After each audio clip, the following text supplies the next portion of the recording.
오늘은 요엘서 2장입니다. 요엘서 2장 1절부터 11절까지의 말씀을 봅니다.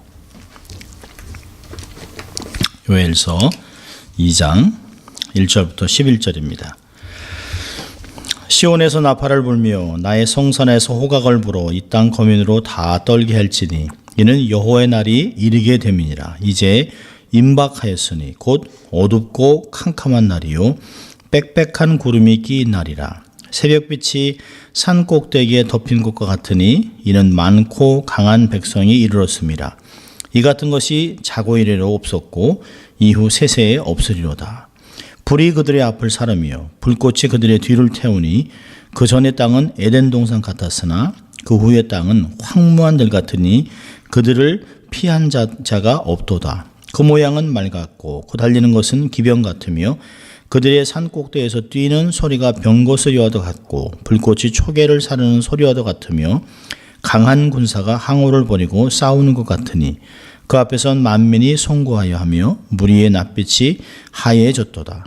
그들이 용사같이 달리며 무사같이 성을 도위잡고 오르며 각기 자기의 길로 행하되 그 항우를 어기지 아니하며 피차에 부딪히지 아니하고 각기 자기의 길로 행하며 병기를 충돌하고 나아가나 상치 아니하며 성중에 뛰어들어가며 성 위에 달리며 집에 더위 잡고 오르며 도적같이 창으로 들어가니 그 앞에서 땅이 진동하며 하늘이 떨며 이월이 캄캄하며 별들이 빛을 거두도다. 여호와께서 군대 앞에서 소리를 발하시고 그 진이 심히 크고 그 명령을 행하는 자는 강하니 여호와의 날이 크고 심히 두렵도다. 당할 자가 누구이랴. 아멘. 오늘은 본문을 가지고 여호와의 날이라는 제목을 가지고 말씀을 나누려고 합니다. 본문은 여호와의 날이 임박함을 알리는 나팔 소리로 시작합니다. 이 나팔 소리는 여호와의 거룩한 산 시온에서 성산에서 나팔을 불고 성산에서 호각을 불라라고 얘기했습니다. 그 이유가 뭘까요? 그렇게 해서 이 땅 거민으로 다 떨게 하라는 것이에요. 백성들로 하여금 두렵게 마음의 경각심을 조성하라고 하는 것입니다. 이 오늘 본문의 그 1절부터 12절까지는 그 카이에스미라고 해서 이렇게 가운데로 이렇게 X자의 반자로 되어 있습니다. 그래서 6절이 가장 핵심입니다. 1절에서부터 쭉 보면 1절과 11절은 여호와의 날, 2절과 3절, 또 10절은 어둡고 컴컴한 날, 4절과 5절은 여호와의 군대가 진군하는 모습, 7절과 9절은 여호와의 군대를 공격하는 모습입니다. 그리고 가장 중요한 그 정점에 있는 것이 창백하게 질린 백성들의 모습의 6절입니다. 그 앞에서 만민이 송구하여 하며 무리의 낯빛이 하얘졌도다. 그러니까 본문은 여호와의 날이 여호와께서 강한 장수들을 거느리고 군대를 지휘해서 그의 대적자들에게 대항하는 공격하는 날임을 보여주고 있습니다. 여기서 말하는 그의 군대는 정말 시간과 공간을 초월한 신적 divine being, 신적 존재를 얘기합니다. 요엘서의 주제인 여호와의 날이라고 하는 말을 1절과 11절에 이렇게 이야기를 하고 있습니다. 마치 브래켓 같이 1절로 시작해서 11절에 똑같은 단어로 마치고 있습니다. 그러니까 여호와의 날은 나팔과 호각 소리로 시작됩니다. 유대인들은 아주 중요한 때에 나팔을 불었습니다. 대개 이제 크게는 우리가 네 가지로 나팔을 부는 날을 볼 수 있는데요. 첫째로는 종교적인 큰 집회를 할 때, 다 모여라라고 할 때 나팔을 붑니다.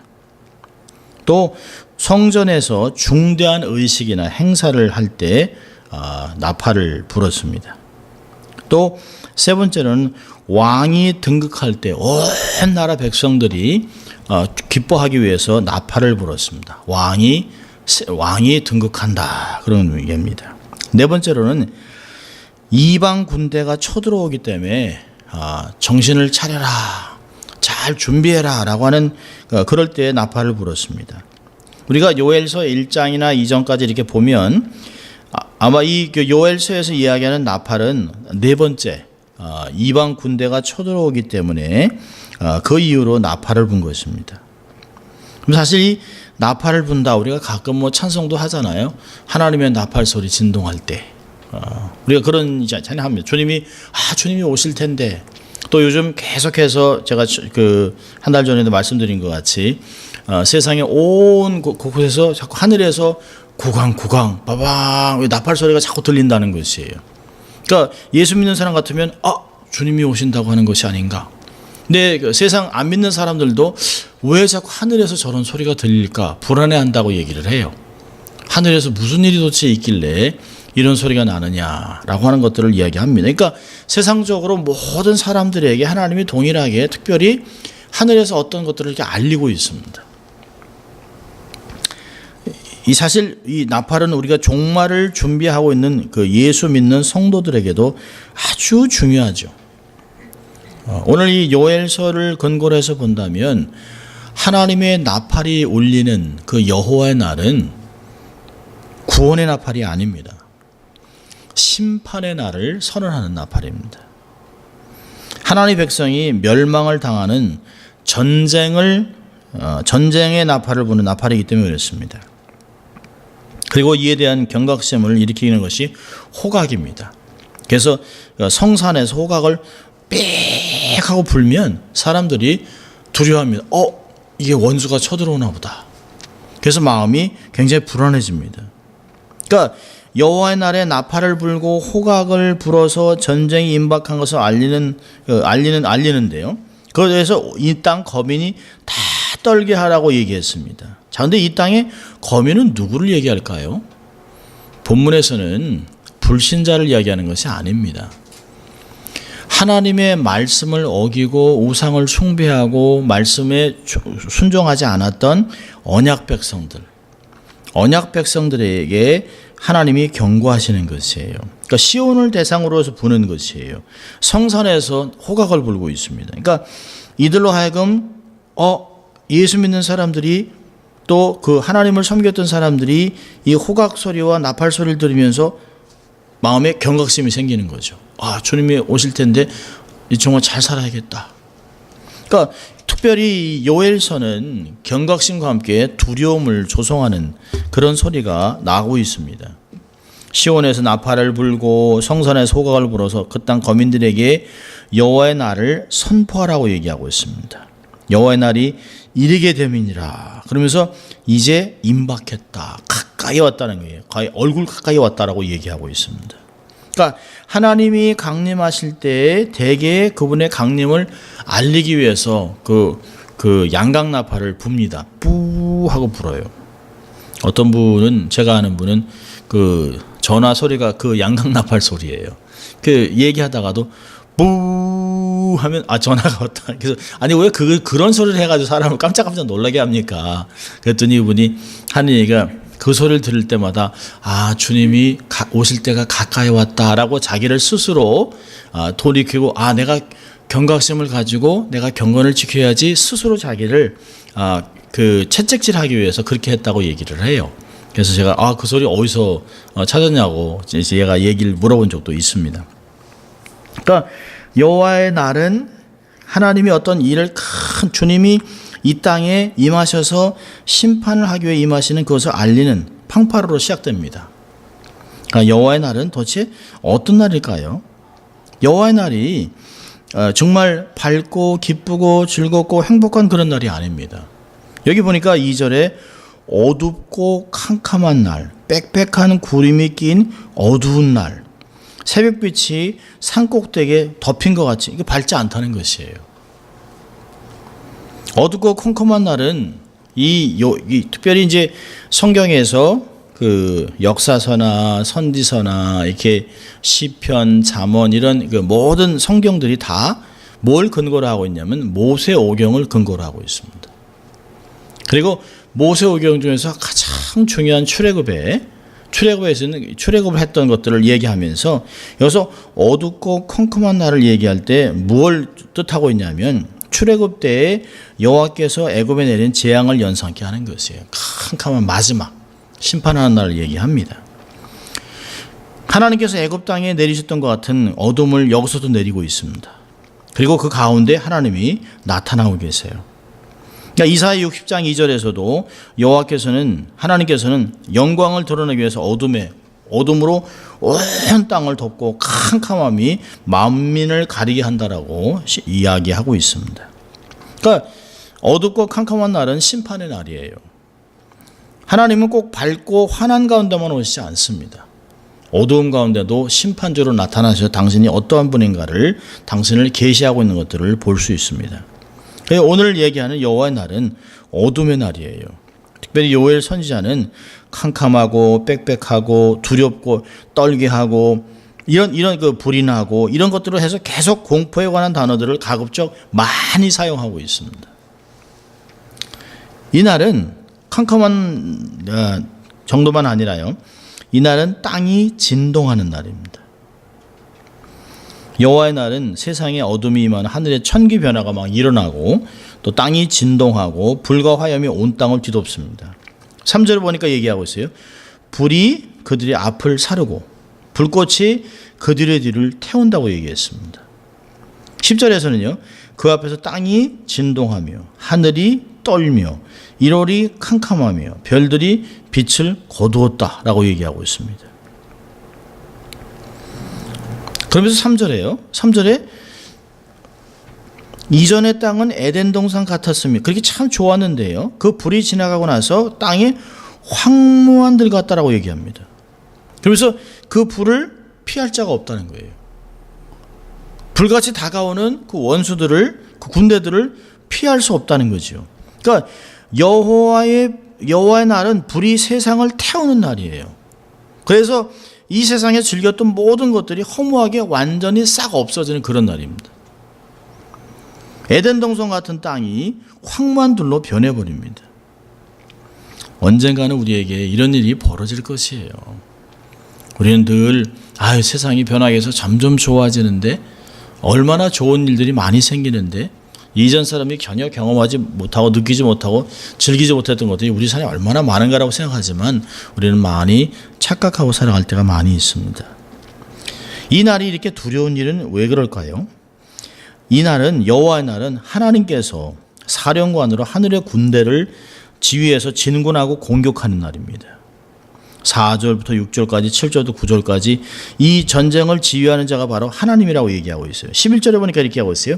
여호와께서 그 군대 앞에서 당신의 소리를 발하시고 그 진이 심히 크고 그 명령을 행하는 자는 다 강하니 여호와의 날이 크고 심히 두렵도다. 당할 자가 누구냐라고 얘기하고 있습니다. 마치 하나님께서 야전 사령관, 하늘나라의 사령관으로서 그 군대를 지휘하고 있습니다. 진군하고 공격하고 있습니다. 그러니까 하나님께서 직접 심판을 집행한 날이에요. 그러니 여호와의 군대를 당할 자가 없다는 거예요. 누가 당하겠습니까? 그래서 이 여호와의 군대가 오는 이 여호와의 날을 가리켜서 크고 두려운 날이라고 얘기하고 있습니다. 자, 11절에 사실 여기 보면 여호와께서 군대 앞에서 소리를 발하시고 이 뉘앙스가 뭐냐면 하나님이 군대 장관으로 앞에서 총 공격하고 얘기하고 있다는 거예요. 이 본문에서는 하나님이 움직이시는 하나님의 전쟁, 여호와의 전쟁, 거룩한 전쟁, Holy War 이런 것들을 많이 얘기하고 있습니다. Divine War, 복음주의 학자들은 Divine War라고 얘기 많이 하는데요. 고대 전쟁은 신들의 전쟁입니다. 그러니까 신들이 자기의 군대들을 대동해요. 그래서 신이 하늘에 자기의 천군 천사들을 데리고 있고 땅에는 자기의 백성들을, 자기의 사람들을, 자기의 군대들을 가지고 있습니다. 그래서 천상에 싸우면서 이기는 신은 땅에서도 백성들끼리 해서 싸우면서 이겨요. 지상에 있는 국가와 민족들의 전쟁은 결국은 하늘에 있는 신들의 전쟁을 반영하는 것이에요. 그래서 그런지 성경은 하나님은 여호와는 전쟁의 신이라 얘기합니다. 전쟁에 능한 신이라고 하는 말을 자주 하는 걸 볼 수 있습니다. 하늘에서는 천군 천사들을 거느리고 지상에서는 하나님은 이스라엘을 당신의 군대로 거느리세요. 자, 하나님께서 이스라엘을 그의 군대로 선택하셨습니다. 여러분, 출애굽할 때요, 이스라엘 참 오합지졸이죠. 그런데 하나님이요, 이스라엘 사람들을 당신의 군대라고 6장에서 얘기하고 있어요. 자, 우리 한번 12장을 한번 가볼까요? 출애굽기 12장. 출애굽기 12장을 보면 참 놀라운 말씀을 하고 있습니다.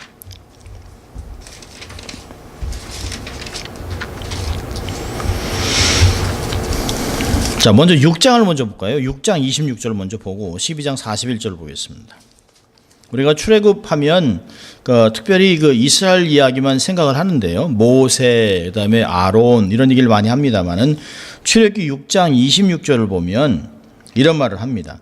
이스라엘 자손을 그 군대대로 애굽 땅에서 인도하라 하신 여호와의 명을 받은 자는 이 아론과 모세요. 하나님의 군대, 여호와의 군대라고 얘기합니다. 자, 더 놀라운 것은요, 12장 41절로 갑니다. 12장은 출애굽을 하는 날이에요. 출애굽기 12장 41절. 430년이 마치는 그날에 여호와의 군대가 다 애굽 땅에서 나왔은즉. 여러분, 41절은 굉장히 중요한 걸 얘기합니다. 하나님의 군대가 나오니까 애굽이 망하는 거예요. 하나님의 군대가 그 땅에서 없어짐으로 인해서 애굽이 멸망하는 것을 이야기하는 것입니다. 하나님이 애굽을 축복하신 이유는 하나님의 군대를 그 땅에 주둔하고 있었기 때문에 그 땅을 평안하게 한 것이에요. 세상에서 가장 강대국으로 만들어 놓으신 것이에요. 그리고 나서 하나님이 출애굽을 통해서 이스라엘 백성인 하나님의 군대를 뽑아내서 그 다음부터는 애굽이 힘을 못 줍니다. 이스라엘이 있을 때가 가장 강대국이었어요. 이스라엘인 하나님의 군대가 빠진 후에는 애굽이 역사적으로 아주 약한 약소국으로 변하게 됩니다. 그런 걸 보면 모세오경에 나와 있는 민수기나 신명기나 여호수아에는 가나안 정복으로 출정하는 군대의 모습을 보면 하나님께서 하나님의 군대들을 하나님이 이끌어낸 것을 많이 볼 수 있어요. 출애굽 재앙이나 시내산이나 광야 생활, 여리고 작전, 가나안 정복 모두 하나님의 전쟁, 여호와의 전쟁의 개념으로 이해해야 된다는 것이죠. 성경은 자주 반복합니다. 하나님께서 그의 백성이 잘 순종하고 따를 때는 그들을 위해서 싸우세요. 앞서가서 싸우시고 호위하시고 전후좌우 보호하시고 그런 걸 반복해서 얘기하지만 하나님을 배반하고 말씀을 순종하지 아니하고 우상을 숨길 때는 다른 민족을 택해서 당신의 언약 백성들을 공격하게 하십니다. 하나님께서 이스라엘 위해 싸우실 때는 우박이나 천둥, 번개, 폭우 등을 천군으로 이용해서 이스라엘 대적을 물리치세요. 그래서 이스라엘은 아무것도 하지 않고 그냥 다만 노량모를 그렇게 획득합니다. 탈취합니다. 그러니까 요엘서의 메뚜기도 하나님께서 그의 그 대적을 공격하기 위해서 부리신 여호와의 어떤 면은 대리자, 에이전트 같이 볼 수 있어요. 근데 이스라엘이 멸망한 때는 하나님께서 아수르와 바벨론을 그의 군사로 부리셨어요. 그래서 하나님께서 그 디바인 워를 일으켜서 천군 사령관으로 그의 군대를 이끌고 전군하십니다. 하나님은 못하실 게 없어요. 예수님께서도 돌들을 들어서 하나님을 찬양하게 할 수 있다고 얘기하셨습니다. 하나님은 뭐든지 하실 수 있어요. 문제는 누가 하나님 쪽에 서 있냐는 거죠. 우리가 하나님 쪽에 편에 서 있느냐, 하나님의 능력이 우리와 함께하느냐, 우리를 대적하고 있느냐가 아주 중요한 것입니다. 여러분, 이 하나님께서 신약에서는 예수님께서 우리를 위해 하나님이 전사로 나타나서 사단과 대적합니다. 그리고 싸우세요. 그리고 이 성전을 위해서 제자들을 군사로 뽑으셔서 군사를 파송하세요. 70인을 전도하러 보내고 그들로 하여금 어둠을 정복하고 또 귀신을 쫓아내게 하고 병을 고치게 하고 이런 모든 것들을 그 영적 전쟁을 감당할 수 있도록 하나님이 병사를 부르셨습니다. 그래서 디모데후서 2장 3절은 놀라운 말을 하고 있어요. 성도들을 이렇게 얘기합니다. 내가 그리스도 예수의 좋은 군사로 나와 함께 고난을 받을지니. 우리 성도들을 하나님의 군사로 부르셨다는 것이에요.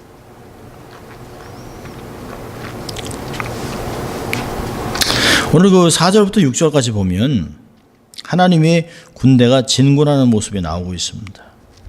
4절부터 보니까 모양은 말 같고 달리는 같은 기병 같고 산꼭대기에서 뛰는 소리가 병거 소리와 같고 불꽃이 초계를 사르는 소리와 같고 강한 군사가 항우를 벌이고 싸우는 것 같다. 얼마나 놀라운지 몰라요. 그러니까 강한 군대가 전투 태세를 갖춰서 줄을 벌리고 싸우는 모습을 기록하고 있습니다. 셀 수 없이 많은 무장한 군사들이 지나가는 모습을 그저 바라보면서 백성들은 두려움과 공포에 사로잡히죠. 그래서 얼굴이 6절에 창백해진다는 것이에요. 마치 무장한 로마 병사들이 힘없는 이스라엘 사람을 공격하기 위해서 예루살렘에 입성하는 그 장면을 연상케 합니다. 아무것도 할 수 없는, 죽이면 그냥 죽어야 되는 그런 입장입니다. 정복당한 나라 백성들이 정복군들 앞에서 꼼짝 못하고 있는 그런 모습입니다. 너무 놀란 것이에요. 자기들보다 상대가 안 되는 어마어마한 군대, 엄청난 숫자가 그 땅에 진군하고 있는 것입니다. 하나님의 군대는 결코 나약한 군대가 아니에요. 그들이 출현한다는 소식만으로 사람들이 간담이 서늘하게 되는 그런 모습들을 보이게 합니다. 자, 이런 군대가요, 공격을 해요. 4절부터 6절까지, 5절까지는 여호와의 군대가 이렇게 진군하는 모습만 얘기했는데요. 7절부터 10절까지는 군대가 공격하는 모습을 그리고 있습니다. 보면 그들이 용사같이 달리고 무사같이 성을 오르고 각기 자기의 길로 행하되 항우를 어기지 아니하고 피차에 부딪히지도 않습니다. 각자 자기 길로 잘 행해요. 병기를 충돌하고 나가서 상치도 않습니다. 또 성중에 뛰어 들어가고 성 위를 달리고 집에 오르고 도적까지 창으로 들어가니 얼마나 놀라운지 몰라요. 순식간에 성 위를 막 달릅니다. 근데 칼을 움직이는데도 자기들끼리 서로 하나도 상하지 않습니다. 적군의 무기를 돌파하고 성읍을 공격하는데 어떤 어려움도 없어요. 순식간에 집에 뛰어들고 창문으로 막 들어옵니다. 그러니까 이런 모습 보면 마치 이게 여호와의 군대는 시공을 초월한 존재들 같습니다. 육체를 갖고 있지만 이런 그저 시간과 공간에 제한을 받지 않고 마치 살과 뼈가 없는 영적인 그런 존재들 같습니다. 그들은 어떤 장애물도 없어요. 장애물을 막 다 통과해 버립니다. 장애물을 통과하면서도 전혀 상처를 입지 않습니다. 세상에 이들을 당할 자가 전혀 없는 것이에요. 그래서 10절에 그 앞에서 그들이 공격하는 그날 얼마나 놀랍냐면 땅이 진동하고 하늘이 떨고 1월에 캄캄하고 별들이 빛을 거뒀다라고 얘기합니다. 과연 11절에 여호와의 날은 하나님이 그 천군을 몰고 와서 그 대적을 심판하는 심판의 날입니다. 온 세상이 어둡고 캄캄한 날입니다. 여러분, 이 말을 마태복음에서는 예수님이 이렇게 이야기합니다. 마태복음 24장 29절에 그날 환난 후에 즉시 해가 어두워지며 달이 빛을 내지 아니하며 별들이 하늘에서 떨어지며 하늘의 권능들이 흔들리리라. 예수님이 한 얘기가 주님이 다시 오실 때 심판하는 날, 마지막 날 얘기하는데요. 이게 다 똑같습니다. 요엘서에서 얘기하는 거나 주님이 그 심판의 날 얘기하는 것이나 계시록에서 주의 마지막 때 얘기하는 건 다 똑같습니다. 요엘서는 어떤 면에서는 선지서기도 하지만 요엘서는 묵시서입니다. 계시록 같이 묵시서, 완벽한 묵시서입니다. 여러분, 땅이 진동하고 산에 터가 요동하는 것은 시편 18편 7절 보니까 하나님의 진노를 인함이라. 하나님이 노하시기 때문에 땅이 진동한다는 것이에요.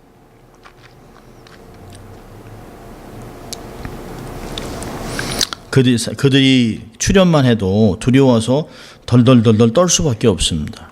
어둠 속이 그들 앞에는 불이 지나가고 뒤에는 불꽃이 따라가서 그들이 지나가는 자리는 아무것도 남지 않는다라고 3절은 이야기합니다. 그럼 1장에서는 메뚜기 재앙을 기술하고 있어요. 2장에서는 1장을 근거로 해서 다가오는 여호와의 날, 여호와의 군대를 이야기하고 있습니다. 여호와의 군대를 끌고 와서 세상을 심판할 날을 그리고 있어요. 이걸 마치 예수님께서 재림하시는 날도 분명히 우리가 이렇게 맞을 수밖에 없는 여호와의 날이 될 것입니다. 요한계시록 9장 7절과 9절을 보면 이런 말씀이 있어요. 황충들의 모양은 전쟁을 위하여, 황충이 이제 메뚜기죠. 황충들의 모양은 전쟁을 위하여 예비한 말들 같고 그 머리에 금 같은 면류관 비슷한 것을 썼으며 그 얼굴은 사람의 얼굴 같고 9절에 또 철흉갑 같은 흉갑이 있고 그 날개들의 소리는 병거와 많은 말들이 전장으로 달려 들어가는 소리 같다. 그날도 심판의 날이죠.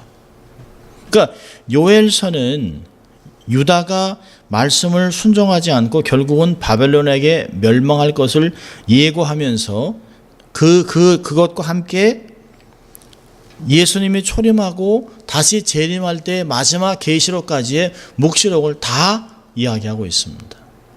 그러니까 구약에서 얘기하는 이런 예언들은 그러니까 반복적으로 이렇게 조금씩 성취해 나가요. 우리가 이렇게 산들을 보면 작은 산 뒤에 큰 산이 있고 그 뒤엔 더 큰 산이 있고 이렇게 보이는 것 같이 쭉 보면 쭉 더 높은 곳들이 보이잖아요.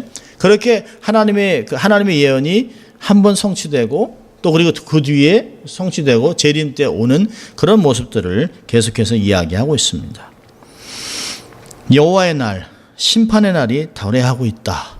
다가오는 심판의 날에 우리의 마음은 어떠해야 되는가를 이야기하고 있습니다. 다음 주에는 12절부터 보면 여호와의 말씀에 너희는 이제라도 금식해라. 살기 위해서 금식해라. 하나님이 정말 이제 너희들 다 죽었다라고 얘기하시지만 이게 환상을 통해서 너무나 엄청난 군대를 보면서 이젠 다 큰일 났다라고 하는 백성들의 마음이 얼굴이 하얗게 그냥 사색이 됐습니다. 이제 다 죽었다라고 하면서도 하나님이 그들에게 너희들이 살 수 있는 길들을 또 이야기하고 있어요. 그것들을 저희가 이제 다음 주에 보려고 합니다. 저는 한 가지만 적용을 해보려고 합니다. 오늘 우리에게 본문에서 주시는 교훈은 영적 제사장의 삶을 살라는 것이에요. 오늘 보니까 시온에서 나팔을 불고 성산에서 호각을 불라라고 하는 거, 이게 누가 해야 될까요? 제사장들이 하는 것이에요. 하나님의 헌신된 자들이 해야 되는 것입니다.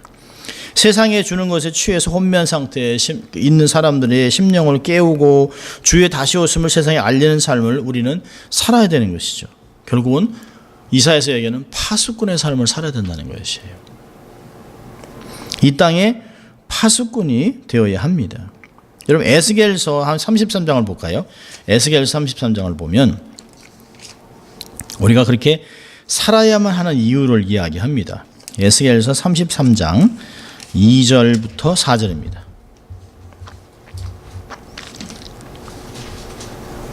여호와의 말씀이 에스겔에게 임해서 이렇게 명령하고 있어요. 에스겔서 33장 2절부터 4절입니다. 인자야, 너는 내 민족에게 고하여 이르라. 가령 내가 칼을 한 땅에 임하게 한다 하자. 그 땅 백성이 자기 중에 하나를 택하여 파수꾼을 삼은 그 사람이 칼이 그 땅에 임함을 보고 나팔을 불어 백성에게 경고하되 나팔 소리를 듣고도 경비를 하지 아니하므로 그 임하는 칼에 제함을 당하면 그 피가 자기의 머리에 돌아갈 것이라. 그렇지만 그렇지 않으면 6절에 그러나 파수꾼이 칼이 임함을 보고도 나팔을 불지 아니하여 백성에게 경고치 아니하므로 그 중에 한 사람이 그 임하는 칼에 제함을 당하면 그는 자기 제약 중에서 제한바 되려니와 그 죄를 내가 파수꾼의 손에서 찾으리라. 인자야, 내가 너로 이스라엘 족속의 파수꾼을 삼음이 이와 같으니라. 하나님 우리에게 파수꾼이 되라고 얘기하시는 것이에요. 세상에 보면 전혀 우리의 말도 듣지도 아니하고 하나님과는 전혀 상관도 없고 기독교를 박해하고 또 예수 믿는 사람들을 힘들게 하고 막 정말 리디큘하고 막 희롱하고 그런 사람들을 보면서 아이 그래 너희들은 지옥 가라 라고 해서는 안 된다는 것이에요. 우리가 살고 있는 사람들에게, 주위에 있는 사람들에게 나팔을 불어야 된다는 것이에요. 하나님께서는 여호와의 나라 앞에 제사장의 의무가 얼마나 큰지를 거듭거듭 말씀하셨습니다. 1장 13절에 보면 지도자들이 먼저 굵은 배를 동이고 슬피 울며 회개하라고 얘기했어요. 먼저 성회를 열어서 백성들을 불러 모으라고 1장 14절에 얘기했습니다. 제사장들은 백성들을 불러 경고해야 되는 것이, 그래서 2장 1절에 나팔을 불라는 거예요. 성산에서 호각을 불어라라고 하나님이 얘기하시는 것이에요. 슬피 울며 중보기도를 해야 되는 것이에요. 여러분, 우리가 베드로전서 2장 9절에 우리는 왕같은 제사장이라 거룩한 나라요 하나님의 속한 백성이라고 얘기하면서 사실은 우리가 왕같은 제사장이라고 하는 것들을 마음에 잘 새기지 못합니다. 그냥 그저 신분으로만 아는 거죠. 왕같은, 정말 하나님과 같이 통치하고 그런 거룩한 놀라운 포지션으로만 생각하지만 그렇지 않습니다. 정말 왕같은 그 제사장은 타이틀은 영광스럽지만 이 헌신이 엄청나다는 것이에요. 책임이 엄청나다는 것이죠. 영적인 예민함으로 자신을 거룩하게 지키고 세상에 물들지 않고 시대를 분별하고 하나님의 나팔 소리가 되어 살아가는 사람들입니다. 파수꾼이 얼마나 힘들까요? 성벽에 서서 원수들의 동태를 살펴야 되지요. 성중에 있으면서 자기 장군에게 보고를 해야 되지요. 자기가 직접 싸우는 사람이 아닙니다. 파수꾼은 밤이 맞도록 적군의 동태를 살피고 나와 함께 있는 백성들이 잠을 잘 쉴 수 있도록 우리가 거기서 파수를 쓰는 것이에요. 그리고 정말 어떤 문제가 생기면 적군이다라고 소리치는 것이에요. 빨리 적군의 동태를 살펴서 자기가 나팔을 불어야 되는 것이죠. 그러니까 이 파수꾼의 삶에 한 사람의 그 성에 생사가 달려있다는 것이에요. 영적인 긴장감, 재림의 긴박성을 깨달으면서 경건을 유지하며 삶을 살아가야 됩니다. 느긋하게 살 시간은 없어요. 사실은 세워라 내워라고 할 살 시간이 없습니다.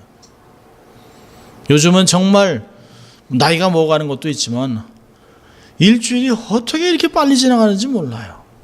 젊은이들은 하루가 너무 길다고 하지만 눈 깜빡할 사이면 하루가 뭡니까? 일주일이 지나갑니다. 일주일이. 벌써 5월달 다 지나갔습니다. 이제 1년의 반달이 지나가고 있어요. 이렇게 세월이 빨리 지나가는 때에 우리가 나팔을 불지 않고 있다면, 우리가 맡은 예물을 다 감정한 누군가 하겠지? 그러면 우리는 파수꾼이 아니에요. 우리가 정말 이 땅의 소금과 빛의 역할을 감당하면서 하나님의 영광을 위해서 살아가는 예수 그리스도의 제자라면, 내 자신을 부인하고 십자가를 지고 예수를 쫓는 사람이라면, 주님이 내 제자가 네가 나를 따라오면 내가 너를 사람을 낚는 어부가 되게 해주겠다라고 이야기를 하셨다라면 우리는 정말 영적인 사역들을 감당해야 된다는 것이죠. 너무 나태하지 않은가? 정말 너무 이렇게 세상에 쪄들어서 그냥 삶을 살아가다가 어쩔 수 없이 예배드리는 그런 사람들이 아닌, 적극적으로 하나님을 경배하고 말씀을 선포하고 주위에 있는 사람의 영혼 구령을 위해서 애를 쓰는, 시간과 물질과 모든 것을 동원해서 하나님 앞에 나 자신만이라도 경건하게 살아서 예수는 하나님의 아들입니다, 우리의 구세주라고 선포해야 된다는 것이죠.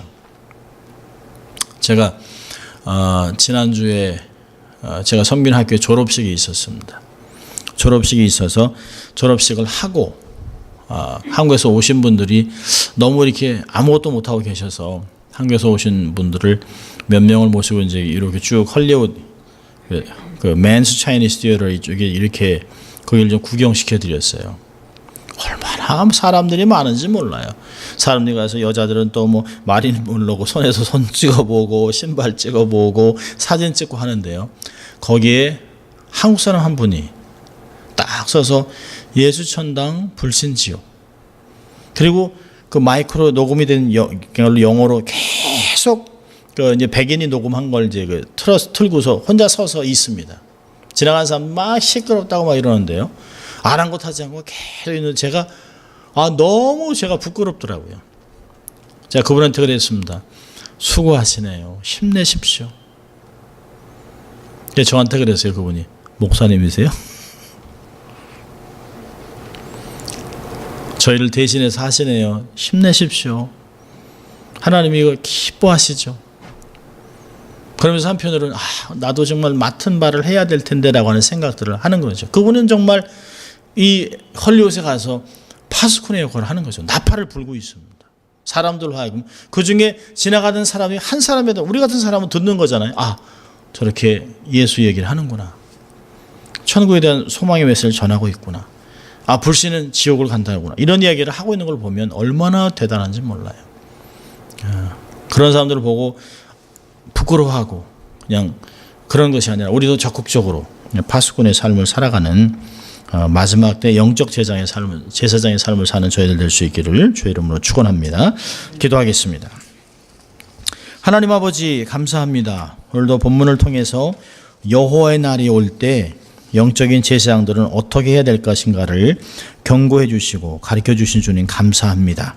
하나님 시온에서 나팔을 불고 하나님의 성산에서 호각을 불어서 이 땅 거민들이 하나님의 오심을 보고 떨게 할 수 있도록 경건을 유지할 수 있도록 우리도 영적인 제사장의 삶을 살아가서 하나님의 은혜로 구원을 받는 저희들 되게 하시고 또 경고를 받아서 다시 한번 바르게 주 앞에 돌아서는 저희들 될 수 있도록 하나님 축복하여 주시옵소서. 감사하고 예수님 이름으로 기도합니다. 아멘. 오늘 이